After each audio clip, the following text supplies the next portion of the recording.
बिस्मिल्लाहिर्रहमानिर्रहीम। अस्सलाम वालेकुम वरहमतुल्लाहि वबरकातुहू। आप देख रहे हैं हमारा यूट्यूब चैनल दारुल इफ्ता ऑनलाइन। आज हम इंशाल्लाह जिलहज्जा के 10 दिन के बारे में बयान करेंगे। जैसा कि आपको पता है जिलहज्जा का चांद नज़र आ गया है और जिलहज्जा के पहले 10 दिन बहुत अफजल हैं।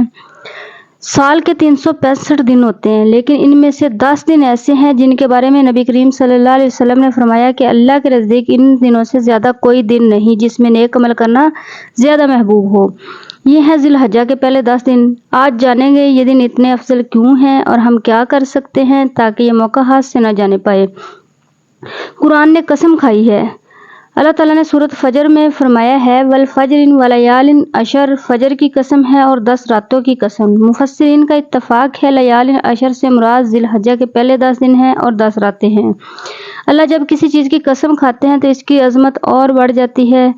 इसी तरह नबी करीम सल्लल्लाहु अलैहि वसल्लम का एक और फरमान है कि हज़रत इब्ने अब्बास रज़ियल्लाहु अन्हु से रवायत है कि नबी करीम सल्लल्लाहु अलैहि वसल्लम ने फरमाया कि कोई दिन ऐसे नहीं जिनमें नेक अमाल अल्लाह को इन 10 दिनों से ज़्यादा महबूब हों। सहाबा ने पूछा जिहाद भी नहीं? आप सल्लल्लाहु अलैहि वसल्लम ने फरमाया जिहाद भी नहीं सिवाय उस शख्स के जो अपनी जान माल लेकर निकला और इनमें से कुछ भी वापस ना लाया। बुखारी शरीफ हदीस नंबर 959। यानी ये दिन जिहाद से भी अफजल हो सकते हैं अगर इखलास हो। इन दिनों में क्या ख़ास है? इन दिनों में इस्लाम के बड़े अरकान जमा हो जाते हैं, जैसे नमाज, रोज़ा, सदका, हज वगैरह। रोज़ाना 5 वक्त की नमाज है, ख़ास तौर पर 9 जिलहज्जा का रोज़ा है, सदका गरीबों की मदद है। हज सिर्फ इन्हीं दिनों में होता है। ऐसा बड़ा इज्तिमा साल के किसी दिन भी नहीं होता। 9 जिलहज्जा यौम अरफा, ये दिन अरफा का जो दिन है ये भी दिनों में सबसे अफजल दिन है। नबी करीम सल्लल्लाहु अलैहि वसल्लम ने फरमाया कि अरफा के दिन के रोज़े के बारे में कि मुझे अल्लाह से उम्मीद है कि वो गुज़िश्ता और आइंदा साल के गुनाह मिटा देगा। मुस्लिम शरीफ हदीस नंबर 1162। अरफा के दिन अपना बंदों पर फ़ख्र करते हैं और सबसे ज़्यादा लोगों को जहन्नम से आज़ाद करते हैं। जो हज पर ना हो वो ये काम ज़रूर करें।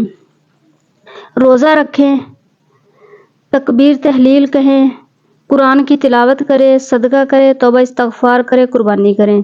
तकबीर व तहलील अल्लाहु अकबर, ला इलाहा इल्लल्लाहु, अल्हम्दुलिल्लाह ज़्यादा पढ़ें।